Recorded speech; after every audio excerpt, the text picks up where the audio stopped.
Everyone continue करते हैं exercise 9.1। Question number 8 तक प्रीवियस वीडियो में कंप्लीट कर लिया था। अब करेंगे question number 9। So question number 9 is find the angle between the x axis and the line joining the point this and this. So हमें यहाँ पर क्वेश्चन में क्या बोला गया है, हमें यहाँ पर एंगल फाइंड करना है एक्स एक्सिस के बीच में, वो एंगल फाइंड करना है जो कि इन पॉइंट्स को, यानी कि ऐसी लाइन का बीच का एंगल हमें फाइंड करना है। वो लाइन जो है वो एक्स एक्सिस से जा रही है और इन पॉइंट्स को वो जॉइंट कर रही है। ठीक है, देखो यहाँ पे ये हमारे पास क्या है, ये लाइन है जो कि एक्स एक्सिस से हो रही है एंड ये इन दोनों पॉइंट्स पर, ये जो लाइन है इन दोनों पॉइंट्स पर ये बन रही है। ठीक है, अब हमें क्या करना है, ये वाला जो एंगल है ये वाला, क्योंकि यहाँ पे हमें क्या करना था, जो एक्स एक्सिस के बीच में जो एंगल है वो हमें यहाँ पे फाइंड करना है, यानी कि हमें ये वाला जो एंगल है इसको हमें फाइंड करना है। तो इस एंगल को किस तरीके से फाइंड करें, देखो अब इस एंगल को फाइंड करने के लिए या तो हमें क्या पता चल जाए, ये वाला एंगल पता चल जाए, है ना। तो हम ये वाला एंगल अगर मुझे ये पता चल जाता है तो मैं इस वाले एंगल को फाइंड करूंगी। कैसे, क्योंकि देखो ये मेरे पास क्या है, एक एक स्ट्रेट लाइन है और ये मेरा पूरा क्या बना रहा है, 180 डिग्री बना रहा है। तो अगर मुझे ये वाला एंगल किसी तरीके से पता चल जाता है तो मैं क्या करूंगी, 180 डिग्री में से ये वाला एंगल सब्ट्रैक्ट कर दूंगी तो मेरे पास क्या आ जाएगा, ये वाला एंगल आ जाएगा। अब आप सोच रहे होगे कि जरूरी थोड़ी है कि ये वाला एंगल ही हो, हम ये वाला एंगल भी ले सकते हैं, है ना। देखो ये वाला एंगल भी ले सकते हैं और ये वाला एंगल भी ले सकते हैं, दोनों एंगल्स ही क्या आएंगे हमारे पास, इक्वली आएंगे, क्योंकि ये भी यहाँ पे क्या बना रहा है, इस वाली लाइन पर ये भी यहाँ पर क्या बना रहा है, एक लीनियर पेयर बना रहा है। तो यानी कि हमें सबसे पहले क्या फाइंड करना पड़ेगा, ये वाला जो एंगल है ये फाइंड करना पड़ेगा। तो इस एंगल को हम यहाँ पर थीटा बोल देते हैं। ठीक है, कि सबसे पहले ये वाला एंगल फाइंड करेंगे और फिर ये वाला एंगल हम क्या करेंगे, 180 में से इस थीटा एंगल को सब्ट्रैक्ट कर देंगे तो हमारे पास ये वाला जो एंगल है वो यहाँ पर फाइंड हो जाएगा। ठीक है, अब हमें यहाँ पर अगर ये एंगल चाहिए तो हम सबसे पहले यूज करेंगे अपना स्लोप। तो स्लोप का फॉर्मूला हमारे पास क्या होता है, मोड y2 माइनस के y1 divided by x2 minus के x1 एंड यहाँ पे होता है मोड। ठीक है, तो अब ये यहाँ पे हमारे पास दो पॉइंट्स है, तो यहाँ पे हमारे पास x1 y1, this is x2 and y2। ठीक है, तो बस अब यहाँ पे वैल्यूज पुट कर देंगे। तो यहाँ पे हो जाएगा -2 प्लस के 1 डिवाइडेड बाय 4 माइनस के 3 एंड यहाँ पे मोड लगा हुआ है तो यहाँ पे मोड लगा देंगे इज इक्वल टू, तो ये मेरे पास ऐसे कितना आ जाएगा, -1 आ जाएगा, -1 पर मोड। तो तब भी हम किसी भी नंबर को मोड से बाहर निकालते हैं तो उसका जो नेगेटिव साइन होता है वो चला जाता है, तो यहाँ पे सिर्फ हमारे पास क्या आ जाएगा, दैट इज 1। अब हमें पता है कि जो हमारा स्लोप होता है वो हमारा किसके इक्वल होता है, tan थीटा के इक्वल होता है। ठीक है, अब यहाँ पे जो हमारा स्लोप है वो हमारे पास कितना है, +1 आया, तो यहाँ पे जो स्लोप है वो मेरे पास 1 आया, तो 1 जो है वो मेरा किसके इक्वल हो जाएगा, tan थीटा के इक्वल हो जाएगा। ठीक है, अब यहाँ पर 1 पर क्या होती है, यानी कि tan में 1 पर क्या होता है, तो यानी कि 1 की प्लेस पर मैं ऐसे लिख सकती हूँ tan 45। क्यों, क्योंकि tan 45 की वैल्यू क्या होती है मेरे पास 1, तो यहाँ पे हम लिख देते हैं डेट इज tan थीटा। अब अगर मैं यहाँ से इनको कंपेयर करती हूँ तो यहाँ से जो मेरा थीटा है वो मेरे पास कितना आ जाएगा, 45 डिग्री यहाँ से निकल के आ जाएगा। ठीक है, तो ये मेरे पास क्या है, 45 डिग्री, एक एक्यूट एंगल आया है ना, 45 डिग्री क्या हो गया, एक एक्यूट एंगल हो गया।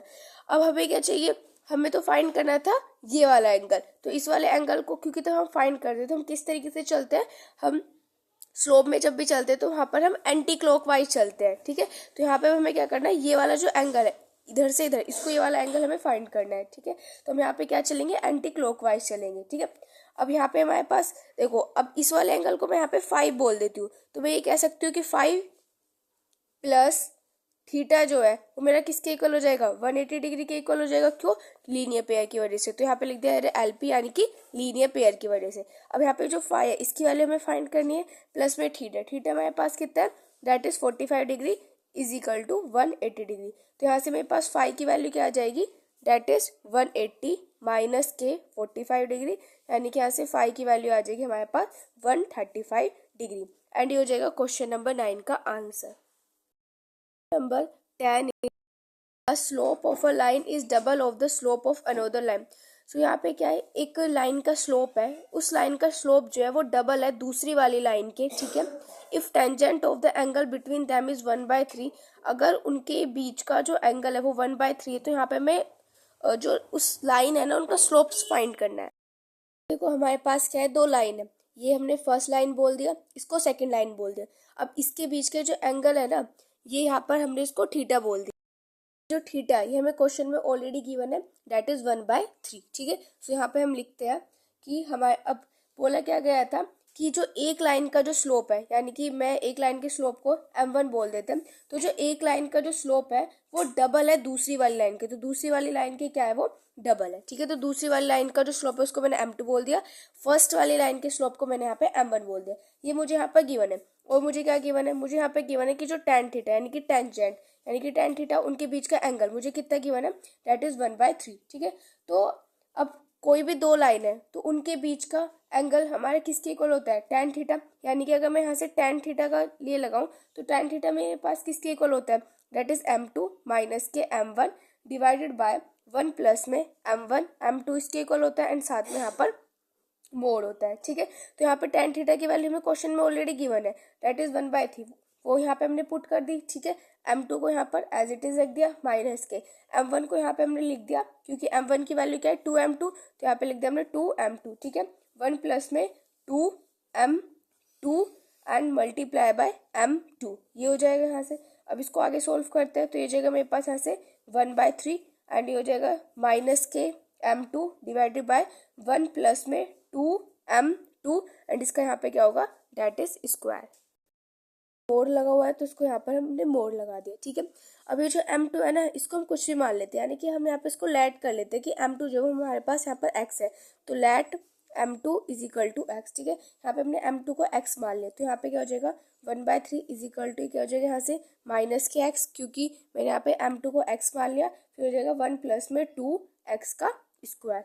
ठीक है, तब मोड से बाहर निकलेगा तो ये कैसे निकलेगा, पॉजिटिव और नेगेटिव दोनों निकलेगा, तो यानी कि ये मेरे पास कितना हो जाएगा, डेट इज 1/3। तब हम इसको मोड से बाहर निकालेंगे तो हमारे पॉजिटिव भी निकलेगा और नेगेटिव भी निकलेगा, और ये क्या हो जाएगा x 1 प्लस में 2x का स्क्वायर। ठीक है, तो यहाँ पे दो केस बन जाएंगे, पहला जब ये पॉजिटिव होगा और सेकेंड तब जब ये नेगेटिव होगा। ठीक है, तो यहाँ पे हो जाएगा माइनस के x 1 प्लस में 2x स्क्वायर। ठीक है, ये हो जाएगा तब पहला केस, तब ये पॉजिटिव होगा। सेकंड वाला क्या हो जाएगा 1/3 इज इक्वल टू, तभी हमारा नेगेटिव खुलेगा, तो ये हो जाएगा माइनस के x एंड 1 प्लस में 2x का स्क्वायर। ठीक है, ये हो जाएगा। अब क्या कर सकते हैं, यहाँ पे क्रॉस मल्टीप्लाई कर सकते हैं, तो ये मेरा ऊपर चला जाएगा, तो ये जाएगा यहाँ से मेरे पास डेट इज 1 प्लस में 2x का square is equal to minus के 3x। ठीक है, तो अब इसको थोड़ा सा अरेंज करेंगे तो ये हो जाएगा 2x का स्क्वायर प्लस में 3x प्लस में 1 इज इक्वल टू 0। तो यहाँ से मेरे पास ये आ गया। इसकी भी ऐसे क्या कर सकते हैं, क्रॉस मल्टीप्लाई, माइनस माइनस तो यहाँ पे ये प्लस हो जाएगा ना। अब इसके यहाँ पे ऐसे क्या कर सकते हैं, क्रॉस मल्टीप्लाई करेंगे, तो ये मेरे पास कितना हो जाएगा, डेट इज 1 प्लस में 2x का स्क्वायर इज इक्वल टू, ये हो जाएगा यहाँ से मेरे पास डेट इज 3x, तो ये हो जाएगा 2x का स्क्वायर माइनस के 3x प्लस के 1 इज इक्वल टू 0। ठीक है, तो यहाँ पे हमारे पास दो क्वाड्रेटिक इक्वेशन बन गई है। इक्वेशन को सॉल्व करते हैं। सो फर्स्ट वाली क्या है हमारे पास कि फर्स्ट वाले में क्या होना चाहिए, अगर हम मल्टीप्लाई करें तो 2 आ जाए एंड ऐड करें तो हमारे पास क्या आ जाए, डेट इज 3। तो ऐसे हमारे पास दो नंबर्स कौन से होंगे, 2 एंड 1 होंगे, तो बस तो ये हो जाएगा यहाँ से मेरे पास that is 2x square plus में 3 की प्लेस पर लिख देंगे 2 प्लस में 1 x plus 1 is equal to 0। ये हो जाएगा 2x स्क्वायर प्लस में 2x प्लस में x प्लस में 1 इज इक्वल टू 0। यहाँ से हम 2x को कॉमन ले लेंगे, अंदर बचेगा x प्लस में 1, यहाँ से हम 1 को कॉमन ले लेंगे, अंदर बचेगा x प्लस में 1 इज इक्वल टू 0। सो यहाँ पे x प्लस में 1 को लिया हमने कॉमन, तो अंदर हमारे पास यहाँ पे बचेगा 2x प्लस में 1 इज इक्वल टू 0। सो यहाँ से मेरे पास x की वैल्यू आ जाएगी माइनस के 1, इसको 0 के इक्वल रख देंगे ना, और यहाँ से मेरे पास x की वैल्यू आ जाएगी माइनस के 1/2। ठीक है, अब इसको सोल्व करते हैं, तो मल्टीप्लाई करें तो हमारे पास 2 आ जाए, ऐड करें तो हमारे पास क्या आ जाए, डेट इज 3। ठीक है, तो ऐसा क्या है, अगेन वही हमारे पास 2 एंड 1 ही है, तो बस ये हो जाएगा 2x का स्क्वायर माइनस के हो जाएगा 2 प्लस में 1x plus 1 is equal to 0। से हो जाएगा 2x का स्क्वायर, बाहर माइनस का साइन है तो साइन भी चेंज कर देंगे अंदर के। ठीक है, प्लस 1 इज इक्वल टू 0। यहाँ से 2x को लिया कॉमन, अंदर बच जाएगा x माइनस के 1, यहाँ से हम माइनस के 1 को कॉमन लेंगे, अंदर हमारे पास x माइनस के 1 इज इक्वल टू 0। यहाँ से क्या हो जाएगा x माइनस के 1 एंड हो जाएगा 2x माइनस के 1 इज इक्वल टू 0। तो यहाँ से मेरे पास x की वैल्यू क्या आ जाएगी, 1 आ जाएगी, एंड यहाँ से मेरे पास x की वैल्यू आ जाएगी 1/2। ठीक है, मेरे पास x क्या था, m2 था, तो यानी कि मेरे पास यहाँ से m2 की वैल्यू क्या है, माइनस के 1 आई है। ठीक है, यहाँ से मेरे पास m2 की वैल्यू क्या है, माइनस के 1/2 आई है। ठीक है, ऐसे ही यहाँ से मेरे पास m2 की वैल्यू क्या आई है 1 आई है, एंड ऐसे यहाँ से मेरे पास m2 की वैल्यू क्या आई है डेट इज 1/2। ठीक है, में हमने देखा था कि जो हमारा m1 है वो हमारा क्या है 2m2 है। ठीक है, तो यहाँ पे हमारे पास m2 की काफ़ी सारी वैल्यूज आई है, तो एक एक वैल्यूज को पुट करके m1 की वैल्यू फाइंड करते हैं। तो सबसे पहले फर्स्ट वाला केस लेते हैं। फर्स्ट वाले केस में हम क्या लेते हैं कि जब m2 जो है वो हमारा क्या है -1/2 है। ठीक है, तो हमें पता है कि m2 की प्लेस में यहाँ पे -1/2 पुट कर दो तो m1 कितना आ जाएगा 2 मल्टीप्लाई बाय -1/2, तो यहाँ से मेरे पास क्या आ जाएगा -1। ठीक है, ये आ गया यहाँ से, यानी कि तब मैंने क्या पुट किया, तब मैंने यहाँ पर m2 को -1/2 पुट किया, तो m1 कितना है मेरे पास -1। ठीक है, सेकंड केस लेते हैं। सेकंड केस में हम यहाँ पे लेते हैं जब m2 जो है वो हमारे यहाँ पे -1 है। ठीक है, तो अगर m2 की वैल्यू यहाँ पे -1 पुट करो तो m1 कितना आ जाएगा 2, एंड यहाँ पे हो जाएगा -1, तो ये यहाँ से मेरे पास कितना आ जाएगा दैट इज -2। तो m2 तब हमने -1 पुट किया तो m1 मेरे पास कितना आया -2। ठीक है, थर्ड वाला केस लेते हैं। थर्ड वाले केस में हम क्या लेते हैं, जब हम m2 की वैल्यू यहाँ पर पुट करते हैं 1/2। ठीक है, तो जब मैं यहाँ पर m2 की वैल्यू 1/2 पुट करूंगी तो मेरे पास m1 कितना आ जाएगा दैट इज 1। ठीक है, नेक्स्ट फोर्थ केस लेते हैं।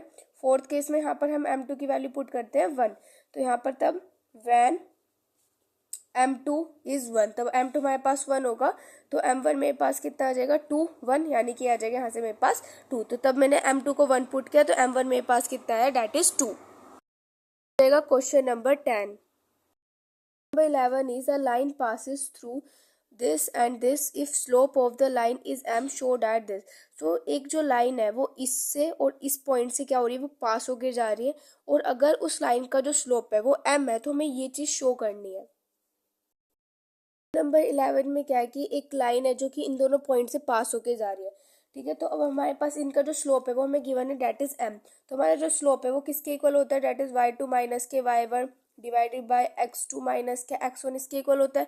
तो यहाँ पे मेरे पास x1 y1 हो जाएगा, एंड इसको यहाँ पर हम बोल देते हैं this is x2 and this is y2। ठीक है, ये हो जाएगा, बस अब वैल्यूज पुट कर दो। तो यहाँ पे m इज इक्वल टू, तो y2 मेरे पास क्या डेट इज k, तो ये जाएगा k माइनस के y1 and divided by h minus के x1। ठीक है, इनकी क्रॉस मल्टीप्लाई कर देते हैं तो क्या हो जाएगा डेट इज h माइनस के x1 is equal to k minus के y1। ठीक है, और यही हमें यहाँ पर था, तो ये यहाँ पे हमारे पास यहाँ पे प्रूफ हो गया। ठीक है, तो यहाँ पे लिख देते हैं हम हैंस प्रूफ। सो ये हो जाएगा क्वेश्चन नंबर 11, एंड यहाँ पे हमारी जो एक्सरसाइज 9.1 है वो कंप्लीट होती है। नेक्स्ट वीडियो से स्टार्ट करेंगे next exercise. If you like my video please like share and subscribe. Thanks for watching.